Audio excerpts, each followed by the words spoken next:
Gracias a la concurrencia por venir, gracias a la Confederación Nacional General de Trabajo y a la Casa de las Palabras y al Partido Comunista de España por cedernos el local y por facilitar esta presentación que tenemos aquí de este libro, El Olivar.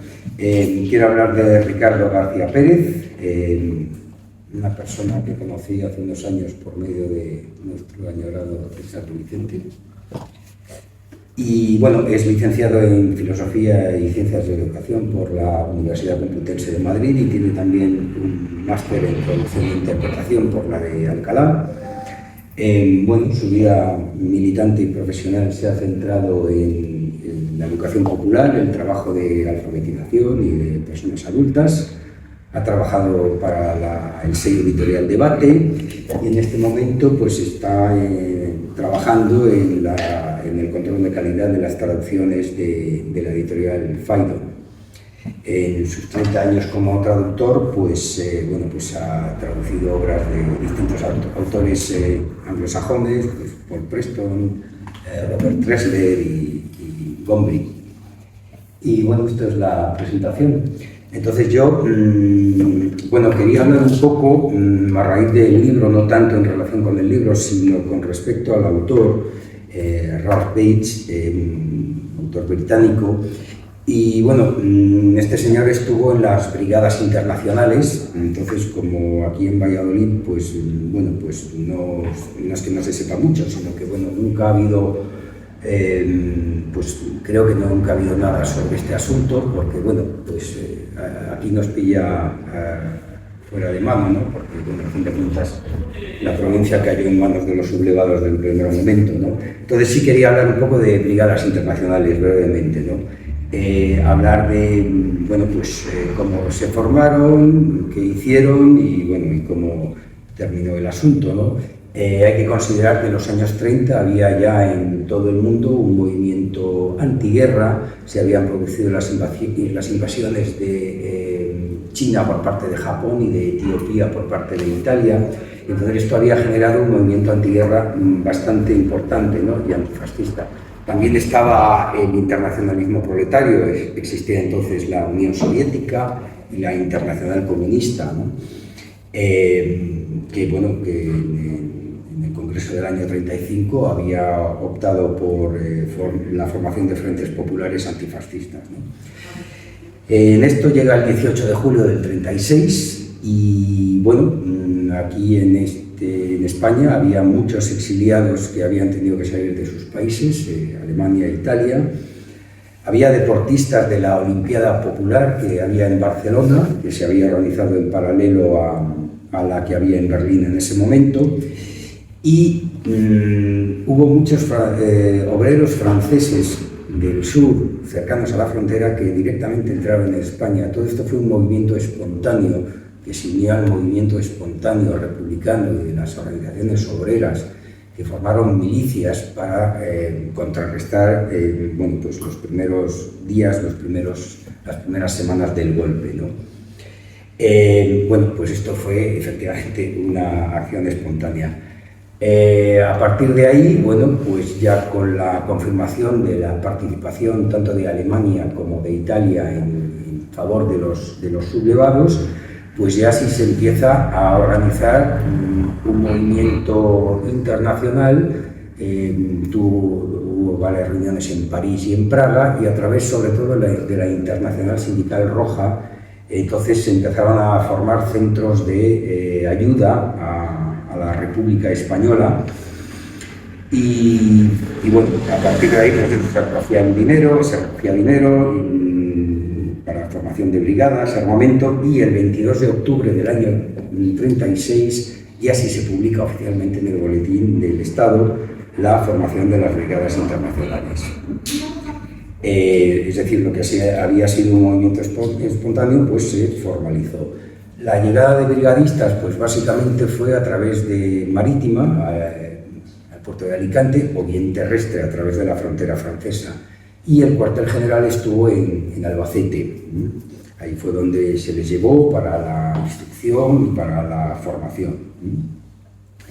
Ya para principios del año 37 ya estaban equipadas y armadas. Las brigadas, bueno, pues participaron en batallas importantes de la Guerra de España. Su primera actuación fue el 7 de noviembre en el Frente de Madrid, en la ciudad universitaria. Además, bueno, fue un momento muy emocionante porque bajaron desfilando por el Gran Vía, pero luego también estuvieron presentes en las batallas del Jarama, de Brunete y, por supuesto, la del Ebro. El componente nacional, básicamente, los mayoritarios fueron los franceses, vinieron en gran cantidad de franceses, y luego hubo también, por supuesto, polacos, norteamericanos, muchos, italianos, alemanes y de distintas repúblicas balcánicas. También hubo un grupo específico de judíos, la brigada Odwin, que se llamaba. En total, bueno, pues las cifras varían mucho, pero bueno, 40.000, 60.000, pues eso varía mucho.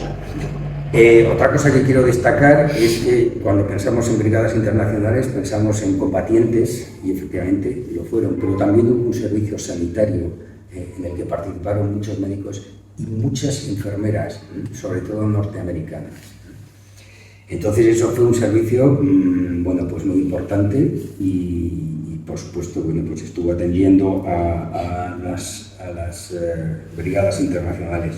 Con el paso del tiempo, bueno, pues efectivamente fueron falleciendo y poco a poco los internacionales fueron sustituidos por españoles, ¿no?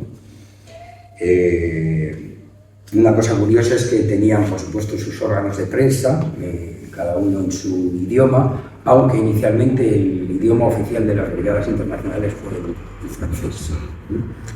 Y también tienen un cancionero, ¿no? Hay muchas canciones.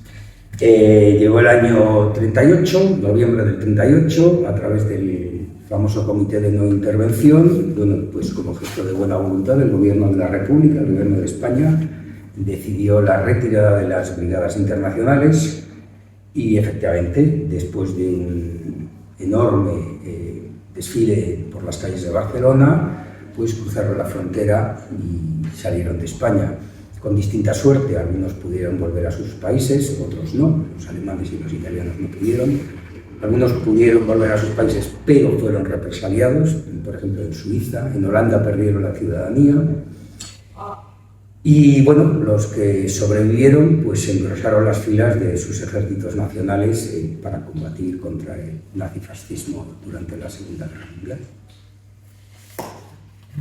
Y esta es mi breve cuña. Ricardo, todo tuyo.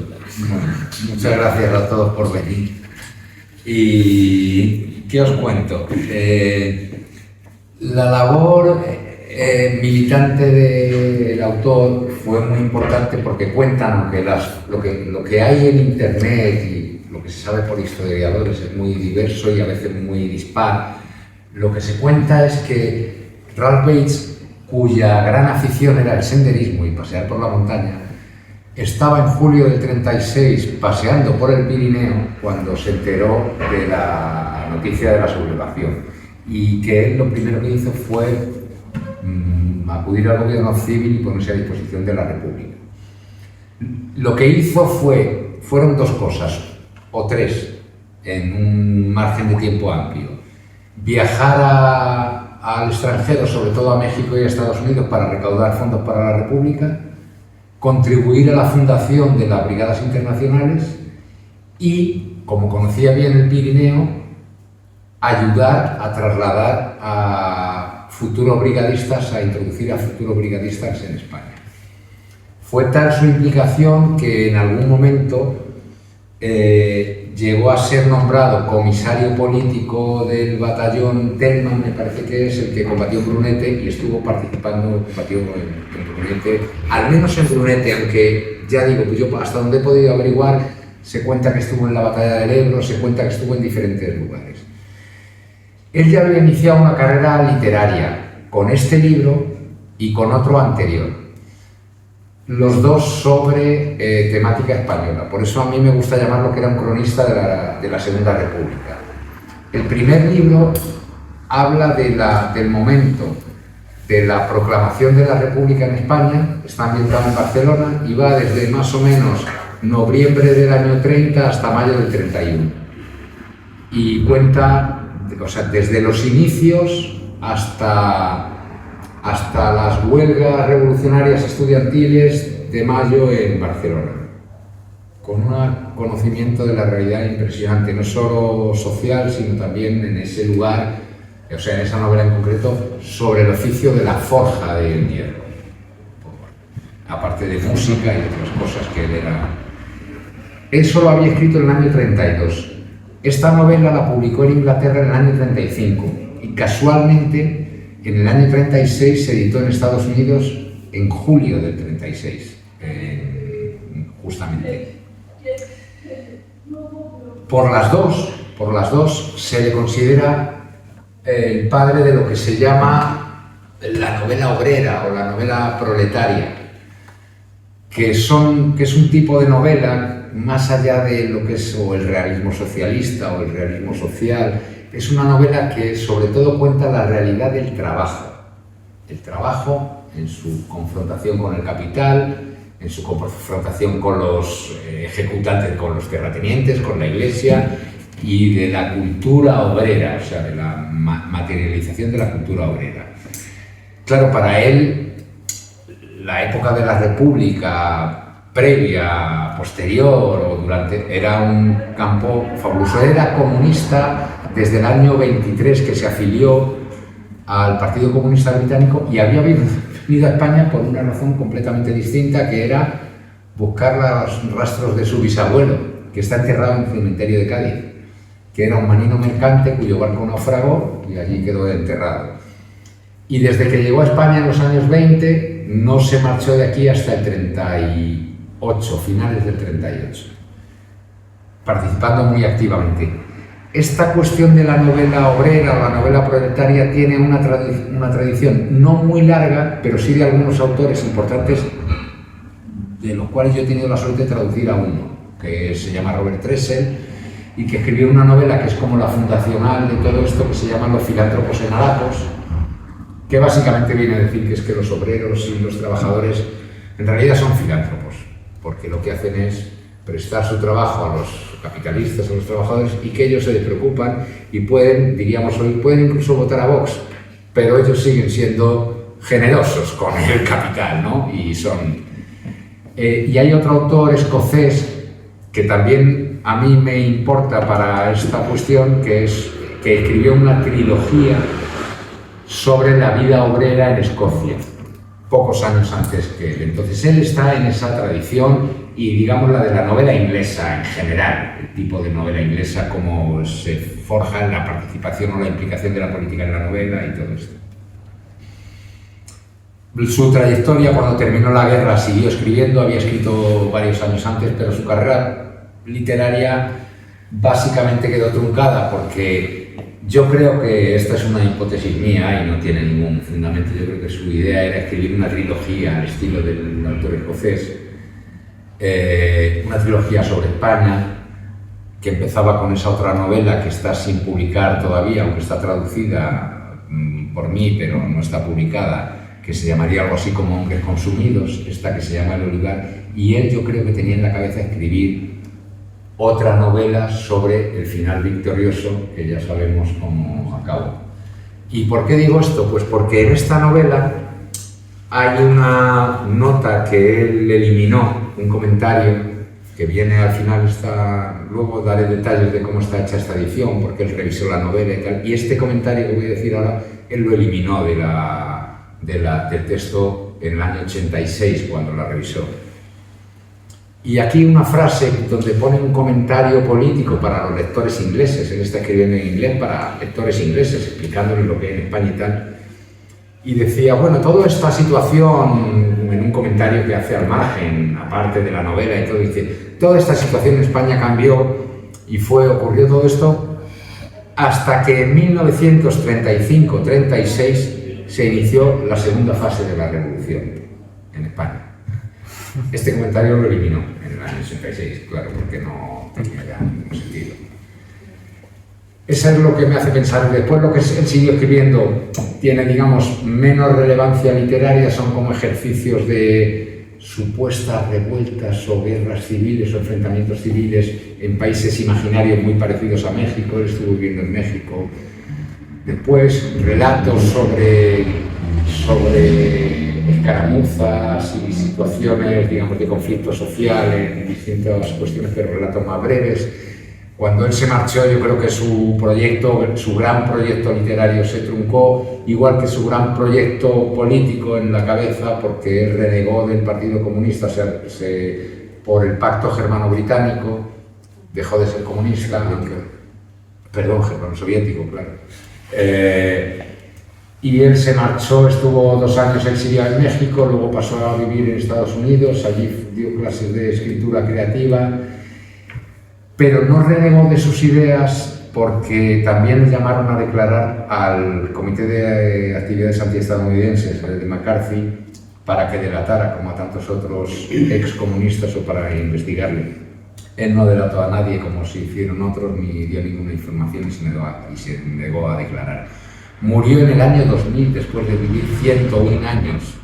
Murió en el año 2000 en Nueva York, y él ya los últimos años vivía entre Nueva York y la isla griega de Naxos.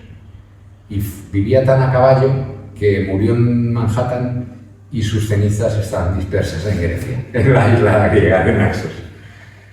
¿Qué peculiaridad tiene esta novela? Yo voy a procurar hablar poco y podéis interrumpirme cuando queráis. Ricardo, pues ya voy yo.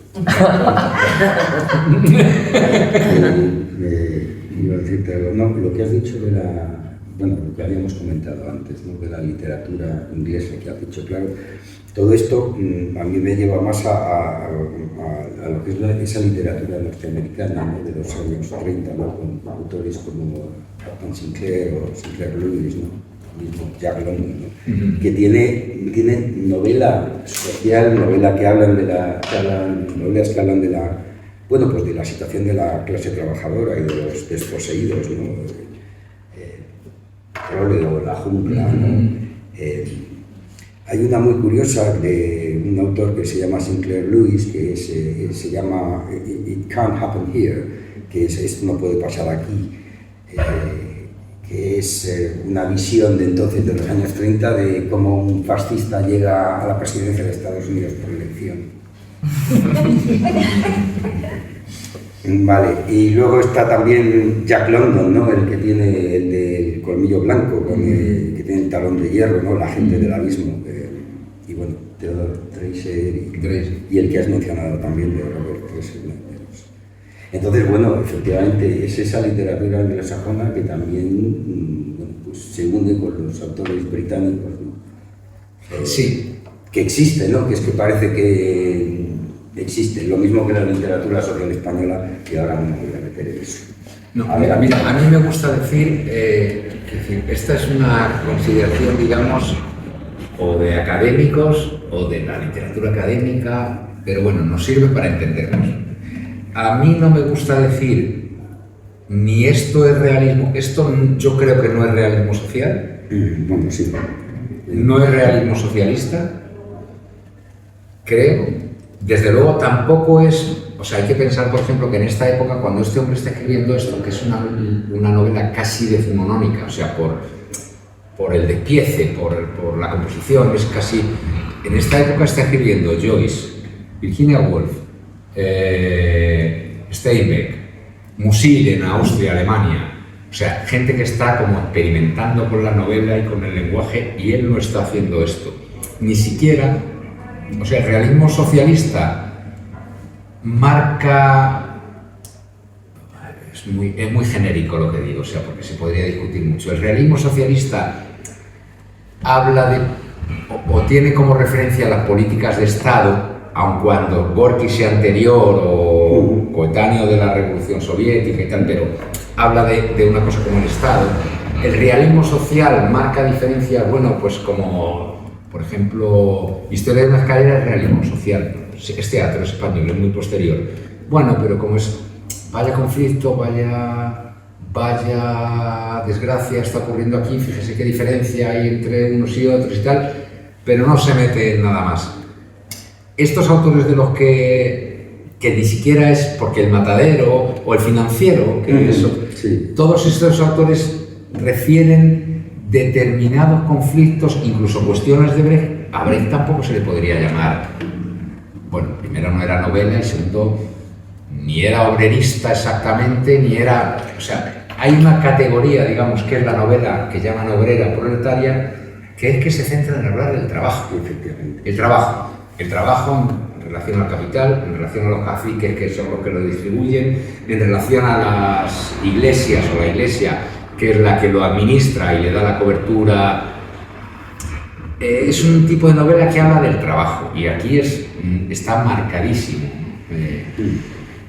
En esta novela ocurre una cosa, además, y voy a aprovechar para dar el salto a otra cuestión, si tú me aceptas que he satisfecho o sea, que he respuesto satisfactoriamente a la pregunta, si me aceptas esto. Adelante. Esta novela tiene una curiosidad que es esta de la novela inglesa de contar. La novela inglesa nació en el siglo XVIII, digamos, para hablar de política, eran sobre todo panfletistas y periodistas que querían intervenir en política, pero claro, estaba la legislación sobre el libelo, que no se podía mentir, ni difundir falsos testimonios. La ley de prensa que decía lo que se podía publicar, la ley de imprenta que decía lo que se podía imprimir, quién se autorizaba para editar determinadas cosas. Y hubo una serie de autores que estaban interviniendo en política, ya fuera desde el bando que entonces era liberal o desde los conservadores, pero que querían intervenir en política. Y que si querían hablar mal del rey o del jefe del partido conservador, pues todas estas leyes les impedían publicar directamente lo que querían. Entonces inventaron una cosa que es lo que los filólogos creo que llaman marcos y tal, que es decir, mire, voy a contarle una historia y todo esto que le cuento es absolutamente inventado. Es mentira, no ha ocurrido y es una cosa que me he traído yo de la cabeza. Y entonces empezaban a contar, por ejemplo, pues mire, fue un señor, pongo ejemplos conocidos para todos, hay un señor que se subió a un barco, naufragó en una isla y estuvo no sé cuántos años ahí viviendo en solitario. Hubo un náufrago que estuvo 4 años realmente en la isla de Juan Fernández, en el Pacífico, ya no sé si es el Pacífico o el Atlántico, da igual, pero que estuvo 4 años y que esa es la novela de Robinson Crusoe. Es un ejercicio literario que dice, no, mire, todo esto que le cuento hacemos al revés. Todo esto que le cuento es absolutamente real. En el año 1700, y entonces empiezan a contar, en el año 1775 hubo en tal ciudad una peste, que es el diario del año de la peste de Defoe, y da, o sea, hay párrafos donde da cifras de muertos. De un año donde no hubo peste, no hubo peste, o sea, todo el mundo sabe que eso es mentira, pero él lo cuenta como si fuera verdad. O le voy a contar otra cosa absolutamente real que tal. Mire, otro señor naufragó y llegó a una isla y resulta que todos eran unos seres diminutos, que es Gulliver. Y le voy a contar cómo era el gobierno de esta isla. Y empiezan a hablar del gobierno. Y esto ya vale para cualquier cosa, ¿no? Entonces este juego entre lo que es verdad y lo que es mentira, aquí, porque hay datos comentados con historiadores que son manifiestamente falsos o que no son, pero cuentan efectos de transmitir, digamos, una verdad literaria, una verdad política, una verdad moral, o como se quiera decir. Nadie, o sea, cuando nos contaban de pequeños el cuento de Pedro y el Lobo, no era importante si las bestias eran lobos o eran jabalíes, si el niño se llamaba Pedro o se llamaba Felipe o era una niña, si eran cabras o eran ovejas y tal. Lo que cuenta este cuento es, mira, como digan más mentiras de la cuenta y te pillen, no te van a creer después. Tú sabrás lo que haces, ¿no?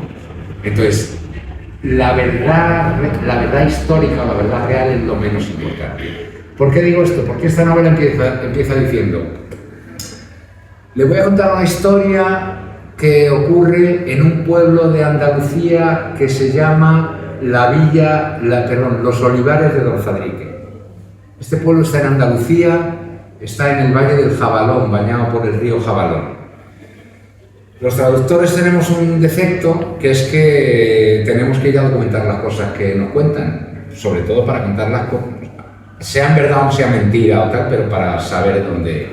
Bueno, pues lo primero que uno empieza a mirar es que no existe ningún lugar en España que se llame Los Olivares de Don Fadrique, es decir, que uno, cualquiera sabe, que empiece a leer si conoce la realidad o si lo ha documentado, sabe que estamos hablando de un lugar imaginario. Encima está bañada por el río Jabalón. El río Jabalón no pasa por Andalucía, no toca Andalucía. No, esto pasa por Ciudad Real, por Villanueva de los Infantes, otros lugares. No está allí.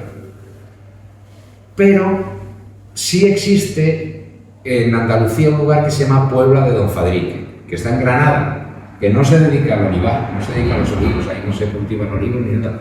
Bien, pero hay otro que se llama la Villa de Don Fadrique en Toledo. Tampoco se dedica al olivo. Allí ocurre, o sea, allí cultivaban sobre todo, y creo que todavía, uvas y cereal.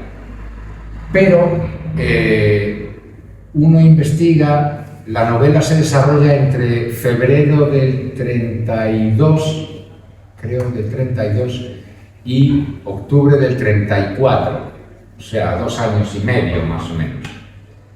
En julio del 32, en la Villa de Don Fadrique, el apellido es el mismo pero el nombre no, en Toledo, hubo unos sucesos revolucionarios campesinos similares a los de Casaviejas, que conoceréis, o sea, una revuelta campesina. Allí empezó de otra manera, los detalles dan igual, hubo menos muertos que en Casaviejas, hubo menos muertos que en la novela, pero ocurrió en julio del 32.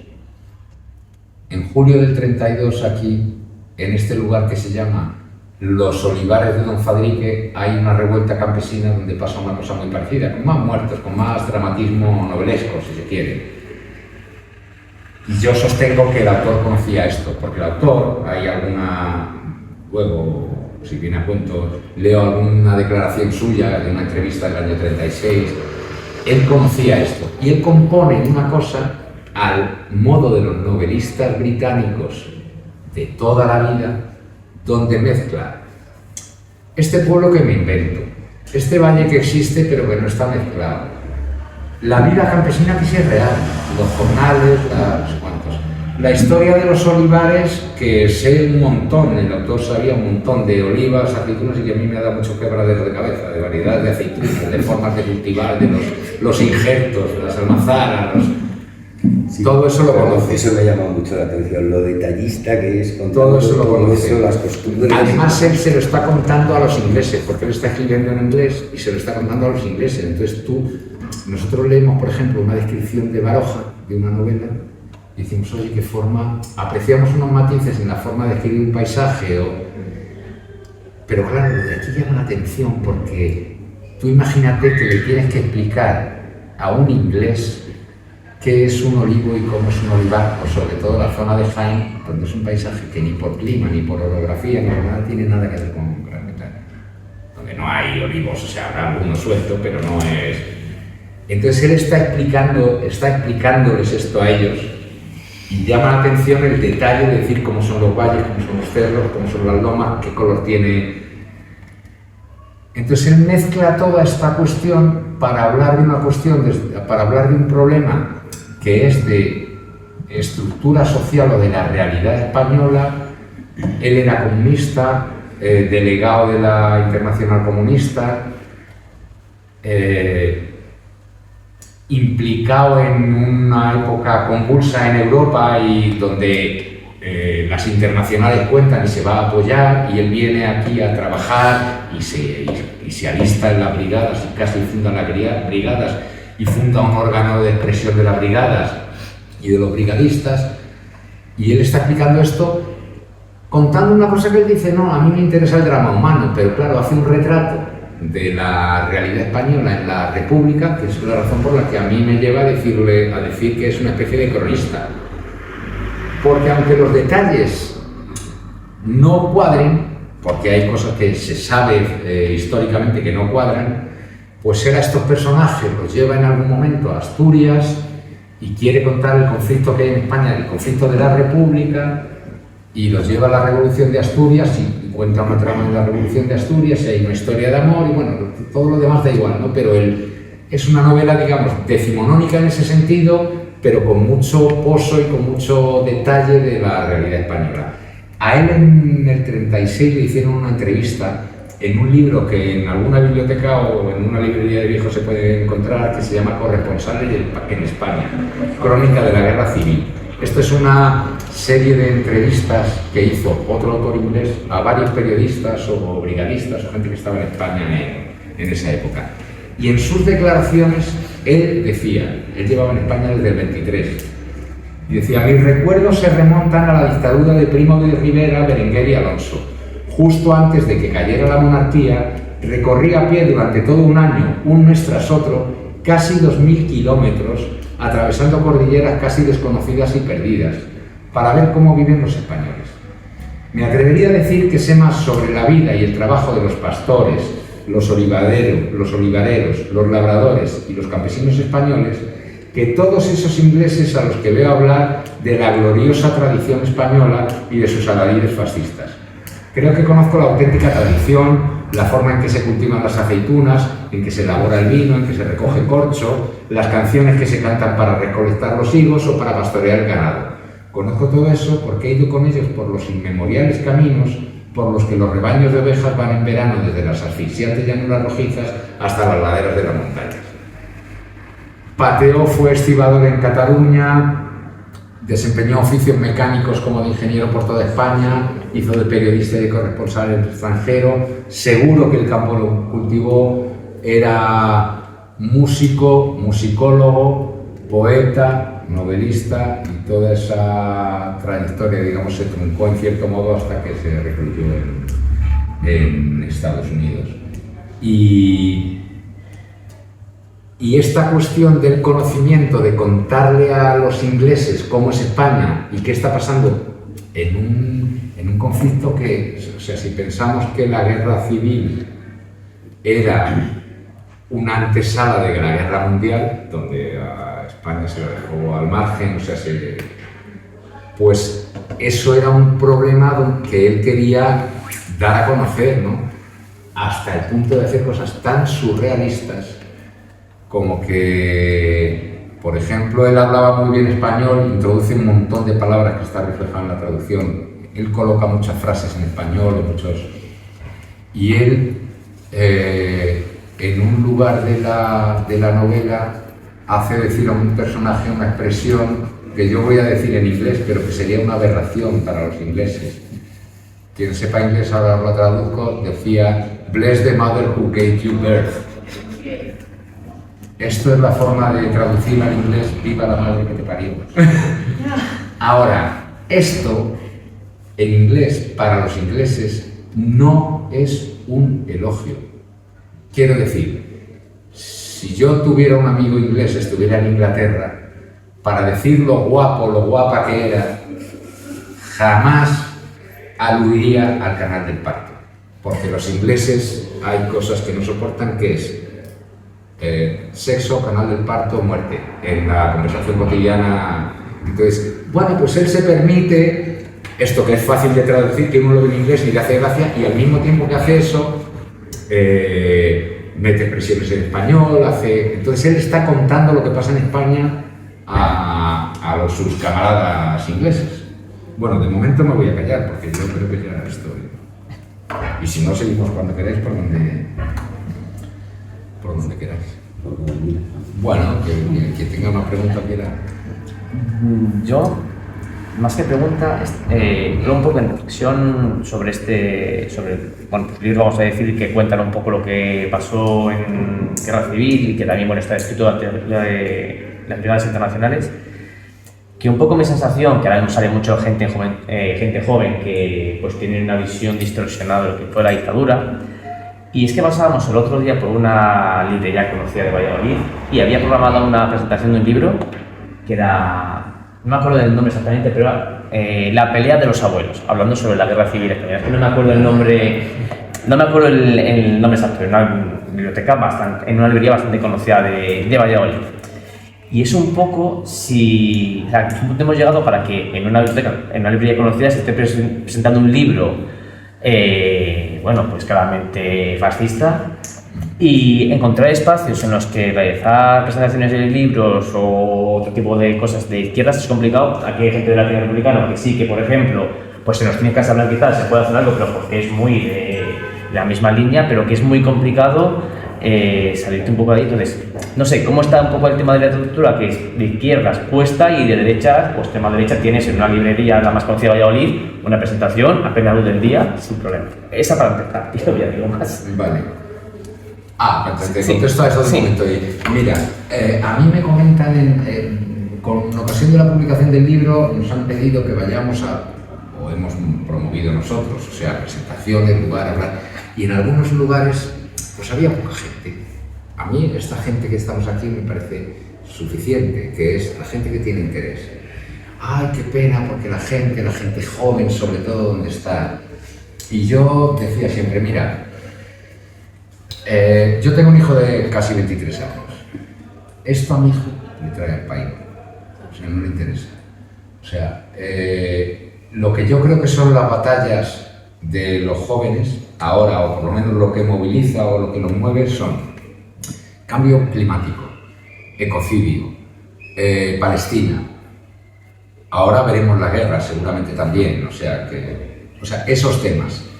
Esto, por desgracia, es la expresión era de Pablo Casado, lo de la batalla del abuelo, la batalla de los abuelos.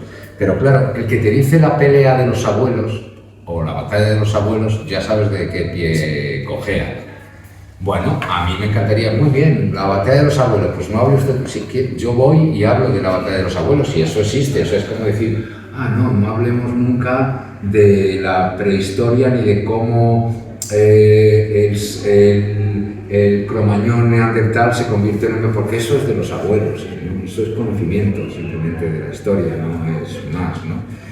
Entonces es verdad que esto se utiliza para eso, pero que por suerte hay espacios donde se puede hablar y todavía hay gente con la que se puede hablar de esto. Es verdad que entre la población joven es minoritario, porque como es natural, los intereses y las realidades son otras. O sea, yo viví esto a través de mi padre y de mi abuelo, al que no conocí porque era un represaliado. Si a mi hijo le queda lejos mi padre, que es su abuelo, pues fíjate dónde le queda su bisabuelo, que fue represaliado en campo de concentración y todo esto. Si esto no, por más que lo haya oído, pero no le moviliza. La cuestión es del enfoque de, la pelea de los abuelos. Bueno, la pelea de los abuelos, de los tuyos también, ¿no? O sea, quiere decir que de los tuyos que dieron el golpe, que fueron también será... de esta no hay que hablar tampoco, porque es de los abuelos, o sea, habría que decirles, ¿no? Pero... bueno, esto es lo que se me ocurre. Y un detalle importante. A mí me parece, no sé si tú has tenido ocasión de leerla, una cosa que refleja muy bien es el conflicto y la ebullición entre socialistas, comunistas, anarquistas, republicanos, incluso de derechas en general, o sea, todo ese conflicto, toda esa ebullición de discusión política y de debate. Y el otro día salía en otro lugar que en otra presentación alguien hablaba, digamos, hechas sin sectarismo, o sea, en el sentido de que, por ejemplo, el autor era comunista, claramente comunista, declarado comunista, en más, por lo menos en textos, intervino activamente en la cuestión del PUM, de Andreunín, o sea, estaba en el... ¿cómo se dice? En la pomada. Estaba en la pomada de la época de todo esto. No tuvo ningún problema en renegar cuando renegó por sus razones, que yo ni siquiera las compartiría, ¿no? Pero en renegar.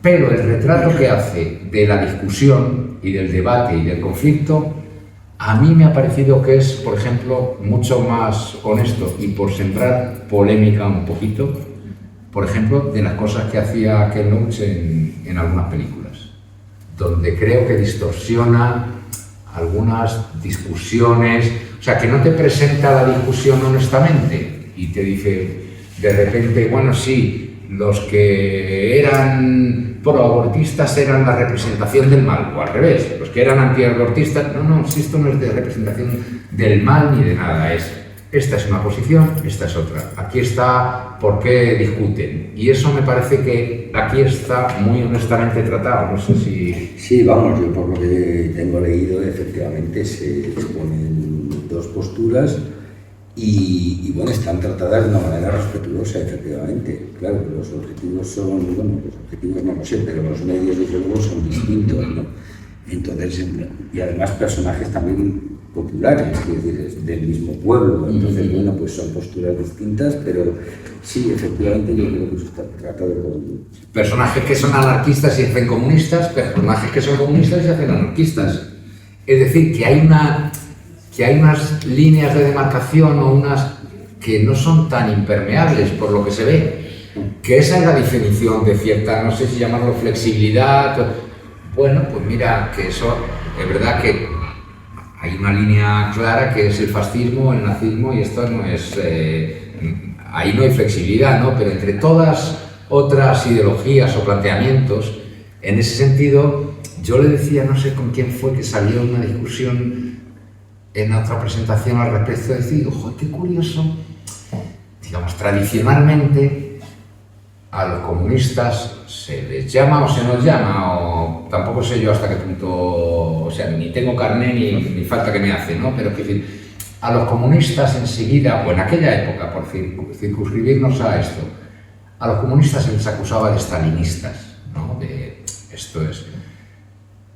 Pero claro, es que para un anarquista, sobre todo en aquella época, cualquier determinación clara o cualquier línea fija era una variante del estalinismo. Y a la inversa, para cualquier comunista, una flexibilidad o cierta fluidez en las formas de organización eran ya el caos. Y esto no puede ser. Y hay muchos más espacios de confluencia, y yo creo que en esta novela aparece donde la discusión es enconada, a veces llega a las manos, a veces... Pero no, o sea, alguien decía, un comunista decía en una presentación, decía, sí, lo que no se sabe, o sea, yo creo que los comunistas tenían razón, con Stalin y todo, yo creo que, ahora, eso no te da derecho a matar a nadie, que es lo que, ¿no? Bueno, pues digámoslo así, si se quiere, o sea, a mí me da un poco igual, ¿no? Pero en ese sentido está muy bien reflejado el conflicto ni sin sectarismo, ni sin... Porque a mí hay una cosa que me molesta mucho, bueno, me molesta, en fin, me molesta, pero no tanto, es una cosa que digo como crítico. Recuerdo, si tenéis fresca, Tierra y Libertad, la película. Me hablaban de libertarias y me contaban escenas que yo no recuerdo, de que lo he hecho también. Pero hay una escena del final de Tierra y Libertad donde, digamos, cuando llega el ejército republicano, digamos, a meter en vereda a los milicianos y a las formas de organización anarquistas y comunitaristas y tal, pues hay como alguna escena donde aparecen los anarquistas en una especie de vado de un río tal, y se ven las botas del ejército, ¿no? Las botas como si fuera aquí aplastar. Bueno, uno ve esa película y diría, joder, y son militares del ejército republicano. Oye, ni que el ejército republicano fuera comunista. Esto es una tergiversación, o sea, tú exageras el conflicto diciendo los buenos eran los que están en el pobre vado y los malos son los que se le ven las botas que pisotean. No era así. Esto es una trampa de la película, desde mi punto de vista, ¿no? O sea, exacerbar la situación, pero plantear el conflicto tal cual era, que se ve muchas veces aquí, con el perdón que me callo porque perdón por el exceso. ¿Alguien quiere decir algo? Yo aprovecho ya otra. Venga, lánzate.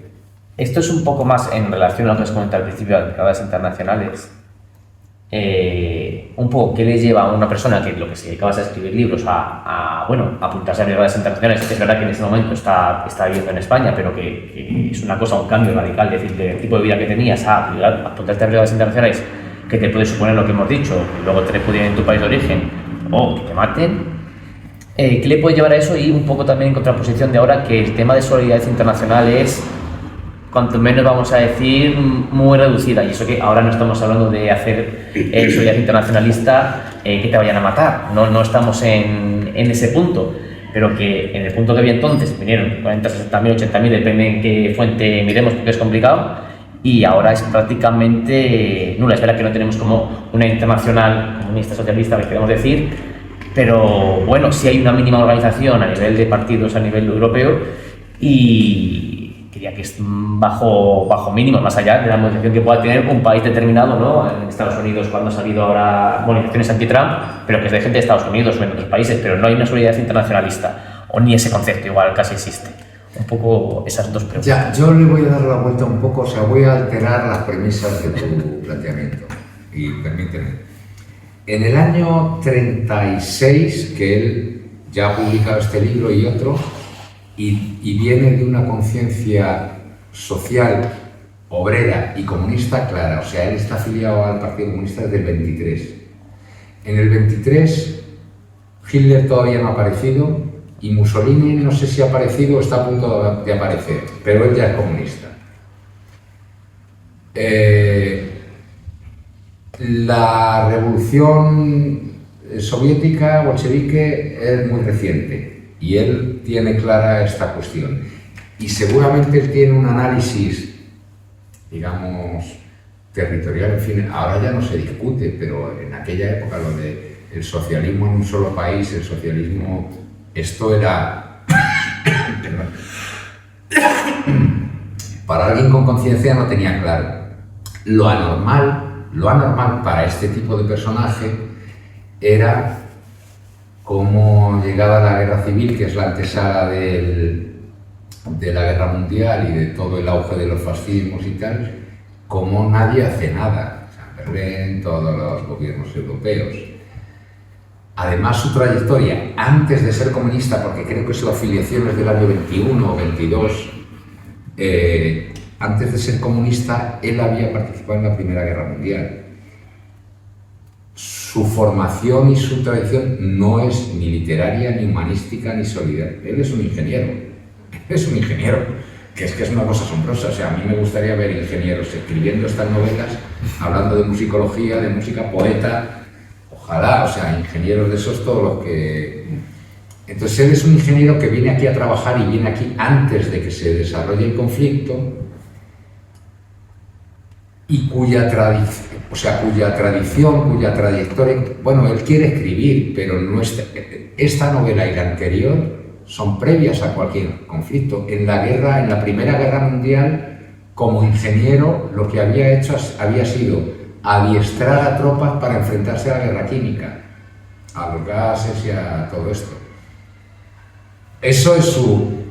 Y en ese contexto, con la conciencia política y con la realidad europea que hay, porque mucha gente vio antes en Europa lo que estaba pasando con Mussolini y lo que estaba pasando con Hitler.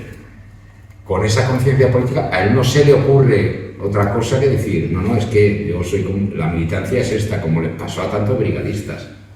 Ya te digo, hasta el punto de que la carrera literaria, por decirlo así, la suya era la de esta trilogía que no acabó. Creo, en mi opinión, esto sí que es opinable, porque lo que escribió después no fue la novela que, diríamos, cerraría la trilogía y la fase revolucionaria en España, al estilo de otro autor escocés que él seguro conocía. Para él estaba claro que la militancia estaba por encima, ¿no? Lo que pasa es que ahora también está muy claro que para nosotros, y sobre todo en esta Europa, la militancia está por debajo. No, ese es el problema. No, qué raro que alguien, pues claro, era otra época. Es un poco lo que había dicho. Yo antes tienes que considerar lo que era el movimiento fascista, la guerra y todos esos movimientos. Entonces era un caldo de cultivo que hacía que la gente reaccionara de manera espontánea, ¿no? Entonces yo he conocido brigadistas y bueno, tenía muy claro. Efectivamente estaba la Internacional, comunista, pero bueno, brigadistas vinieron de distintos campos, vinieron cristianos, católicos no les habría alguno, pero sí, pero protestantes. Pero vinieron musulmanes. Vinieron musulmanes. Entonces, bueno, era una cosa, había que hacerlo así, es que no había otra manera. Es decir, Lo que he dicho de los obreros franceses es que oyeron que había habido un levantamiento fascista en España y es que cruzaron la frontera porque era lo que O correspondía. sea, a mí lo que me asombra ahora, por ejemplo, es viendo Trump y la política, bueno, Trump por decir algo, porque tienes cualquier presidente de Estados Unidos y el imperialismo, viendo Trump y viendo Netanyahu y la política de Israel desde el 48, esto en los años 30 y tantos, que es lo que pasó con no se lo habrían consentido. O sea, en cuanto Hitler puso el pie en Polonia, dijeron se acabó, ahí ya se acabó. Bueno, lo de España ya ha pasado y tal, pero se acabó. Y a mí lo que me asombra es que ni siquiera las presuntas democracias europeas y no sé cuántos, pasa lo que pasa y dicen, bueno, vamos a ver, bueno... Pero eso pasó en los años 30. Claro. Hasta que llegó Polonia... Sí, claro. Se cedió y se cedió. Pero es que aquí ya ha llegado Irán, ya ha llegado Líbano, ya ha llegado Gaza, esto ya ha llegado desde... O sea, y hay manga ancha, o sea que...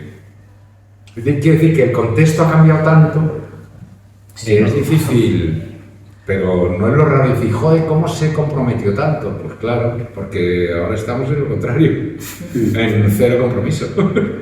No pasa nada, pero es así. O sí pasa. O les pasa a otros, que es lo importante. Sí, efectivamente. Que Ángel, ¿quieres preguntar? Sí, quería hacer una pregunta. Bueno, son tres, pero bueno. Muy bien, hay tiempo. La primera, ¿por qué se ha decidido editar este libro? Bueno, volver a editar este libro ahora. Entiendo que el momento político y social habrá influido en la decisión de retomar, bueno, o sea, de volver a dar a conocer esta obra y pues qué es lo que se pretende con esta edición, ¿no? ¿Qué es lo que se aporta al texto, bueno, y cómo se ubica, ¿no? en el momento presente. Y la segunda pregunta, yo soy americana. Americana, entiendo estadounidense. Estadounidense, sí. O sea, que no tienes acento colombiano. Yo digo americana porque es lo que se dice aquí, estadounidense, americana, bueno, sí. Y en el colegio estudiamos, bueno, leemos a Ernest Hemingway, ¿no? Que es el cronista americano de la Guerra Civil Española por excelencia, ¿no? Es una figura literaria muy conocida y muy estudiada por, bueno, o sea, en el instituto, también en la universidad, también se lee a Ernest Hemingway. Y me pregunto cómo se compara la obra de, bueno, o sea, no sé, estás familiarizado un poco con su obra, o sea, la parte de su obra que tiene que ver con la Guerra Civil Española, que, bueno, que fue periodista y pues tenía, bueno, es verdad que no luchó, o sea, no combatió, pero sí que tenía simpatías hacia las brigadas internacionales y tuvo cierta relación. Yo no sé si, claro, me pregunto si en Inglaterra es conocido este autor, si tiene renombre, o sea, si será una figura parecida, bueno, a la de Hemingway en Estados Unidos. Y la tercera, sobre la ilustración que está en la portada, que me llama muchísimo la atención, o sea, esa ilustración que transmite tanto, me gustaría saber, o sea, qué es lo que hay detrás, o sea, de dónde, claro, si es una obra original para esta novela. Esta última pregunta, que me produce un placer especial, me la guardo para el final. Pero, mira, lo ha formulado de una forma un poco impersonal, decir, ¿por qué se decide o por qué se publica ahora? Porque yo te voy a contar los detalles de esta novela y los detalles, digamos, que ya conoces de cómo funciona el mercado editorial, aquí casi en cualquier lugar. Yo soy traductor desde hace unos 30 años, no llega, unos 30 años. Tengo traducidas unas publicadas alrededor, supongo, no he echado la cuenta concreta, pero deben de rondar los 200 títulos. Yo estoy a disposición de los editores que me encargan que traduzca algo. A veces tengo suerte, me tocan libros que me gustan mucho, que me parecen muy valiosos, y a veces tengo muy mala suerte y tengo que traducir basura, pero es la basura que me da de comer. Este libro jamás me lo encargaron. En los tiempos en los que yo conozco este libro desde más o menos 2005, 2008, no recuerdo exactamente conocerlo.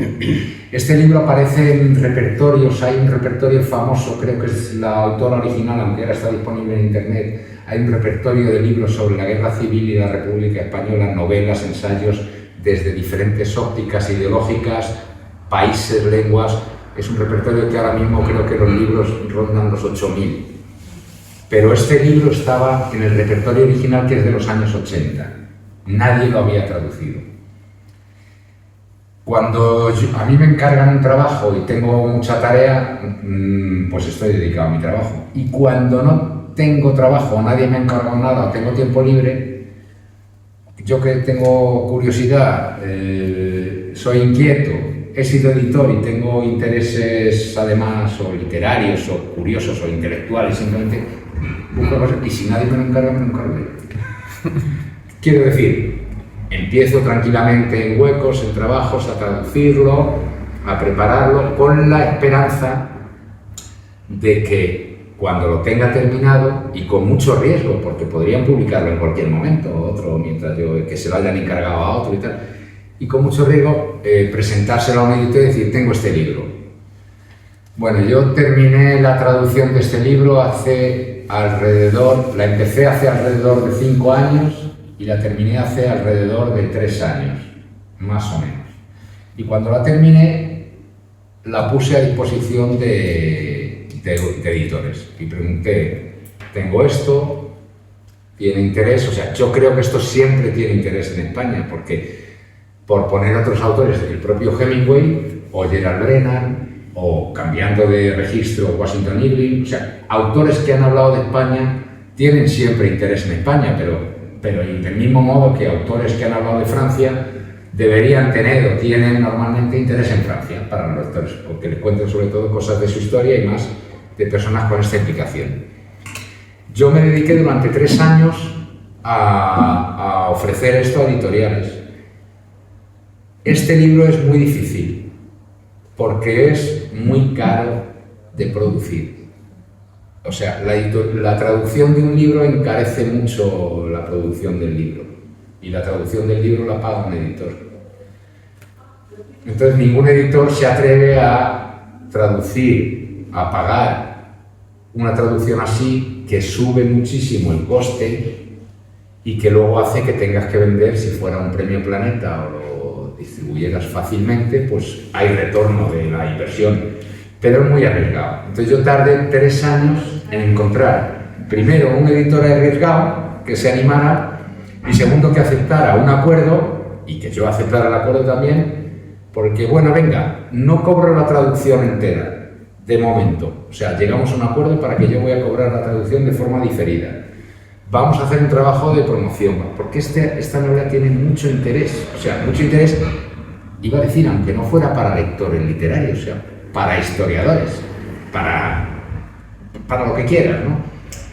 Entonces, la circunstancia de la publicación ahora, pues es una absoluta casualidad, y te voy a dar el detalle concreto para que veas. En la última andanada que yo hice de buscar editor, busqué una editorial que conocí que estaba publicando textos de este estilo, y que con otras circunstancias es la Ediciones de la Universidad de Salamanca, y estaban publicando libros de este estilo. Y yo hablé con ellos y les dije, mira, tengo esto y creo que os encaja y tal. Bueno, nosotros no podríamos pagar esa traducción porque tal, bueno, buscaremos una... No, pero es que además pasa una cosa, lo primero que te quiero decir es que ya lo hemos encargado a traducir con los alumnos, con un convenio con la escuela de traducción para que hagan... No, si además tu traducción es seguro que es mucho mejor porque es una traducción profesional, porque es... no sé cuántos, pero te quiero decir, nosotros la vamos a sacar y no va en contra de ti. Y yo le dije, yo si puedo la voy a sacar, porque esto lo han tenido, hace 2 años lo tuvo 6 editoriales, hace 1 año lo tuvieron otros 6 y ahora la tienen otros 6. Y si yo encuentro un editor que se anime, pues lo voy a publicar también. Esta casualmente salió 1 mes antes o 2 meses antes que la edición de la Universidad de Salamanca. Entonces, ¿es la primera vez que se traduce al castellano? La primera, pero no la única. Vale, es que claro, cuando busqué el libro vi que había otra traducción, que claro, que yo daba por hecho que era anterior. No. Vale. Es más, hay lugares en internet donde han dicho, se reedita la novela. Efectivamente, no se reedita, esto se edita por primera vez, esta es la primera edición, no sé de cuándo es. A eso me refería cuando he dicho que esta es de se volvía septiembre. a traducir. Bueno, Vale, pues hay una editorial que es una editorial universitaria, que es una editorial que no es comercial, en el sentido de que no tiene que... Los números pueden no salirle bien. Quiero decir, para empezar, no ha pagado a los traductores, no porque haya cometido ninguna ilegalidad, sino porque los traductores se han formado haciendo la traducción, con sus cosas buenas y sus cosas malas, porque claro, han sido 12 traductores. Ha habido 2 directores, pero luego yo no me voy a meter, es otra traducción. El problema principal no es que haya pequeños defectos o que haya formas que son, digamos, como digamos de principiante, porque lo esencial está también en esa traducción, ¿no? El problema desde mi punto de vista de esa edición es que está dirigida a historiadores como si fueran absolutos desconocedores. Para que te hagas una idea, porque he tenido interés en buscar esa traducción. Entonces decía, por ejemplo, estos olivares de este lugar imaginario, estos olivares, en algún momento el texto dice, se recuperaron en la Edad Media. Y entonces los traductores ponen una nota. Se está refiriendo a que en el año 714 entraron los musulmanes en España y entonces después la Reconquista hizo que recuperaran. O aquí hubo una masa que salió a la calle y se puso a cantar el himno de Riego. No, el himno de Riego es... Bueno, esto no hace falta, o sea, cualquiera lo sabe buscar. Esa es una parte y otros detalles, pero que es del enfoque de la traducción, no de la traducción en sí, más allá de que haya... Entonces, parece ser, a mí el hecho de que haya una editorial comercial con todos sus... Es una editorial absolutamente minoritaria, pequeña y tal, que coincide con una editorial que tampoco tiene interés comercial, o sea, y que hayan coincidido en que pues el tema o el texto parece ser que no sé si lo merece, pero bueno, no viene de más, Y esta diferencia sí voy a insistir porque me parece muy importante, porque es el trabajo fundamental de esta traducción. El autor la publicó en el 36 y, como decía, en el 86 la revisó. Entonces, mi trabajo ha sido, primero, respetar todo lo que él pone en español. O sea, lo que él pone en español, aquí está marcado, es decir, esto estaba en español, porque él dominaba el español. Y segundo, yo he trabajado con la edición del 86, porque doy por bueno que él la corrigió y quiso que fuera la obra definitiva. Pero, a pie de página, cuando hay un cambio, se dice... La edición original decía esto. Y hay algunas variantes curiosas, por ejemplo, yo creo que tienen que ver sobre todo con la consideración que tienen algunos personajes hacia la religión o hacia la religiosidad, que es uno de los temas, la presencia de la Iglesia y tal. Y muchas de estas cosas él las cambió con 50 años después, ¿no? Perdón que a lo mejor me estoy extendiendo mucho, pero esta es la primera pregunta. Hemingway. A mí Hemingway me gusta mucho, me interesa, más allá para no centrarlo en la cosa, a mí me interesa mucho más como periodista que como novelista. O sea, creo que, mira, por un azar editorial, porque yo trabajé en una editorial y esa editorial publicó las obras completas de Hemingway, tengo las obras completas de Hemingway en español. No he leído todas, porque no podría, pero no podría moralmente, no porque no tuviera tiempo, no podría. Hemingway me interesa, pero tiene unos límites en la novela. Voy a decir una cosa que a lo mejor es un poco exagerada, pero para entendernos. O sea, a mí Hemingway me parece el Rudyard Kipling del 20, salvando muchas distancias. Es decir, Rudyard Kipling escribía Kim y escribía It y escribía tal y todo lo que quieras. Pero Rudyard Kipling era el producto de un régimen, sistema colonialista, imperial, salvando todas las distancias, porque Hemingway se distanciaba de eso un poco. Hemingway es un poco un fruto de eso también. O sea, de Hemingway no se podría decir que es un novelista social, en algunos aspectos, porque El viejo y el mar no es nada social, creo yo, o bastante menos. Pero no es un novelista, o sea, no es novela obrera, no es novela proletaria, no es el conflicto del trabajo, no es... Quiero decir, no hay duda de que Hemingway no era comunista. Sobre eso no hay duda. Bueno, me interesa, pero relativamente. ¿No? Sobre todo, no por su ideología, que me da lo mismo, ¿no? Sino, digamos, por el producto, por el material que hace. Yo recuerdo, por poner otro ejemplo que no tiene nada que ver con esto, llegó el momento en que Lenin murió.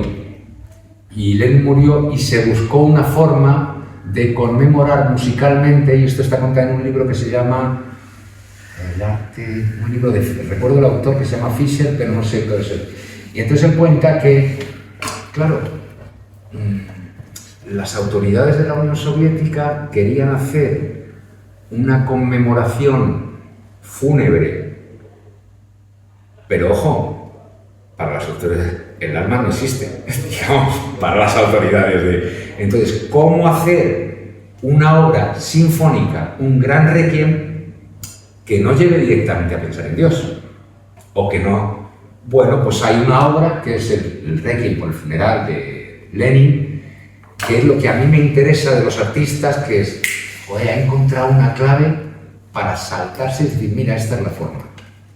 Entonces, en ese sentido, este autor me parece que encuentra una clave, igual que Robert Dressel, igual que Gracie Gibbons, que es el autor escocés, y Hemingway no está en eso. Creo yo, es una opinión mía, no sé si me explico o me entiendo. Esa era la diferencia. Como periodista me interesa más, no como cuando está contando lo de Gerda Taro, toda la época Capa, toda la época, toda la gente que estuvo documentando la guerra civil, ¿no? Que hacía un tipo de cosas que en la obra se veía distinta, y en el periodismo de Hemingway se ve distinto, pero en la novela creo que no. ¿Y es conocida la figura de este autor en España? No, en Inglaterra, digo. Sí. En Inglaterra fue famoso con su primera obra, pero lo que le hizo saltar a la fama, sobre todo a través de Estados Unidos, fue esta obra. Esta obra fue la que tuvo un éxito también de crítica en Gran Bretaña, pero sobre todo en Estados Unidos. De hecho, en Estados Unidos hubo muchas ediciones. Yo he trabajado con una del 36, pero es que hay varias ediciones del 36, creo que hay alguna del 66 también. O sea, hay varias ediciones de esta obra. No es más, su obituario aparece en The New York Times. Y es una de las fuentes biográficas sobre su historia. Está en The New York Times. Cuando murió apareció en The New York Times, apareció en The Guardian, apareció en varios periódicos de uno y otro lado del océano. Y la tercera es la que más me gusta, aquí me voy a detener. La ilustración es de mi pareja, que es ilustradora y artista plástica, y más allá del método de trabajo que muchas veces hacemos, ella es escultora, pintora,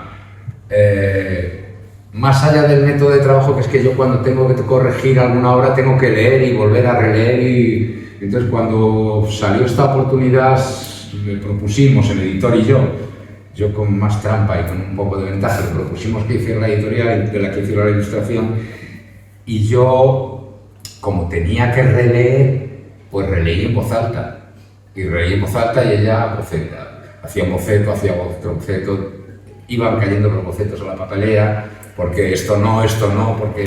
Entonces esta ilustración, estoy hablando en su nombre, o sea, no estoy diciendo nada por mi cuenta, sino lo que le he oído comentar y explicar en otro lugar, bueno, y porque lo hemos discutido, está inspirada en la cartelería rusa, en muralistas como Siqueiros y en Guayasamín. O sea, hay varios puños que son de cartelería rusa, de Guayasamín o de Siqueiros o de... Este es cartelería rusa también, digamos como... Y se pretendía hay una rama de olivo y algo que no es una rama de olivo, pero que también llora sangre como... Y se pretendía que este conflicto humano, donde también pueden ser manos de protagonistas, o sea, aquí hay una especie de triángulo amoroso también, y que representara un olivo con las ramas, con jugando con todo eso. A mí me parece un gran acierto, pero claro, yo soy parcial. No soy.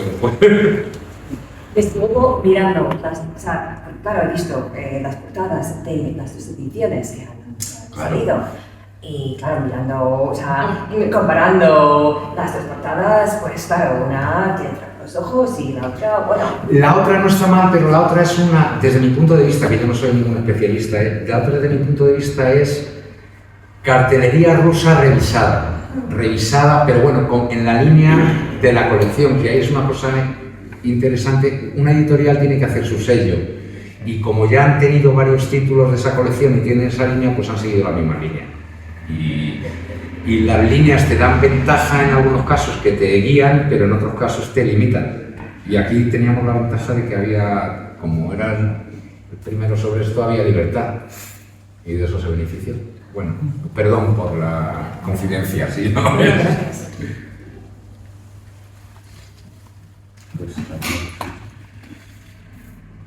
Yo, por mi parte, no. A mí hay una cuestión que siempre que comentaba un crítico de la novela, que decía... ¿Tú a Constantino Bertolo no lo conoces o te suena? Sí, pero no. Bueno, él decía que esta era una novela... Él hablaba desde los PC, los partidos comunistas, y decía, esta es una novela sobre la derrota, pero no es sobre la derrota, digamos, desesperanzada, porque aquí no voy a destripar nada de la novela, ¿no? Pero que es, venga, lucha campesina, reivindicación de tal, venga, perdemos, venga, ¿qué hay que hacer ahora? Venga, caemos en Asturias, venga, lucha revolucionaria civiles. Venga, perdemos. Venga, lucha que hay que viene. Venga, hemos perdido. Y ahora, venga, ¿qué hacemos ahora? ¿No? Entonces él decía, esta cosa se la tendría que aplicar, se la tendría que aplicar el PC. Que decía, el PC siempre dice, hemos perdido, joder, qué cabrones son todos los demás. Que no, y ya no tengo ganas de nada. Ya no, venga, no. Entonces era una especie de trilogía de la derrota, porque la otra novela que no está publicada y que ojalá pueda venir a presentar aquí, aunque sea dentro de 3 o 4 años, pues es otra novela del mismo estilo, digamos, de la gran trilogía de la República Española, la Segunda República, siempre con el toque de la derrota. Y hay otros matices y tal, pero siempre con ese toque de la derrota, pero vamos. No volvió a España. Cuentan, pero a mí no me lo han dicho. Mira, hicimos una presentación en la Asociación de las Brigadas Internacionales, la Asociación de Amigos de las Brigadas Internacionales en Madrid hace un par de meses. Y alguien me dijo, joder, yo estaba en el año, era ya democracia, bueno, llamada democracia, en el año 78, en el 80, en el 82, y vino a España, porque supongo que pero joder, es que no tuve contacto, no pude, no sé cuántos, no... Está documentado en algún lugar, yo ahora no te podría decir dónde, que en algún momento vino a España, como hubo tantos brigadistas que volvieron. Y fíjate si te cuento, pero no hay noticia de él, o sea, es más, yo creo que en prensa española ni siquiera salió. Sí, pues el primer homenaje del 86. Claro, entonces, y fíjate, te voy a decir otra cosa que, bueno, mi abuelo era socialista, republicano, él era un mecánico de aviación militarizado para la República, y que se lo llevaron a Albacete porque la aviación se la llevaron a Albacete.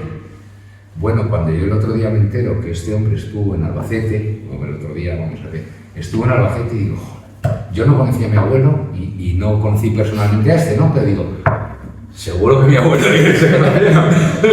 Porque, o sea, en Albacete estaban los que estaban. No, pero no, que yo sepa, o sea, volvió pero sin... Y además, mira, desde mi punto de vista, hombre, es famoso lo que escribió Orwell, desde otra perspectiva, son famosos algunos autores, pero mi impresión de que este es un autor de una forma absolutamente inmerecida, desconocido, hasta antes de ayer, desconocido, es una cosa que no comprendo.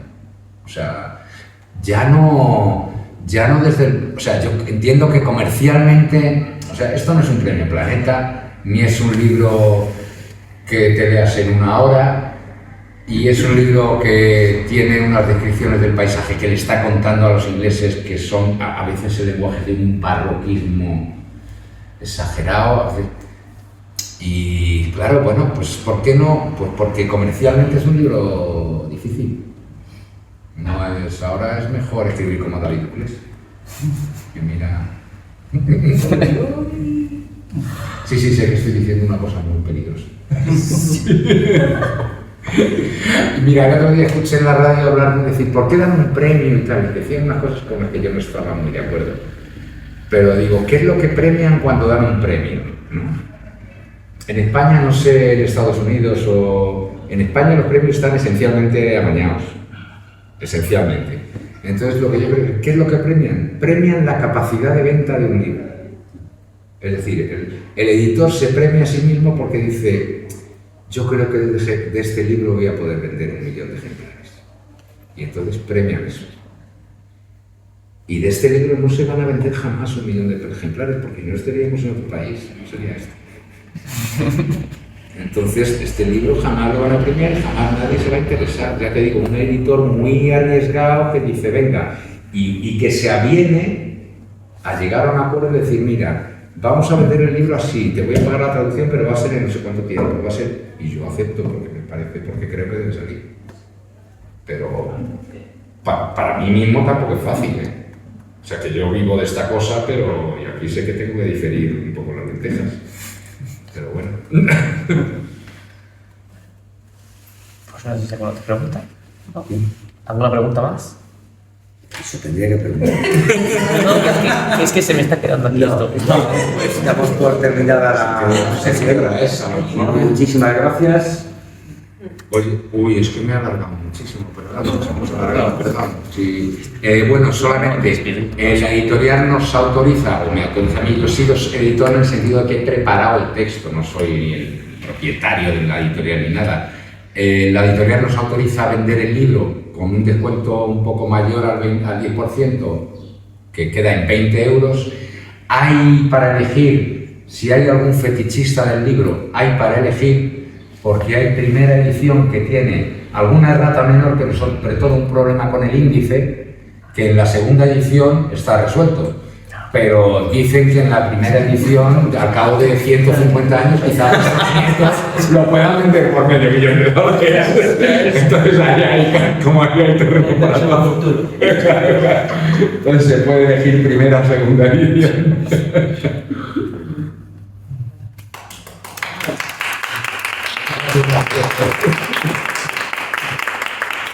Gracias por venir.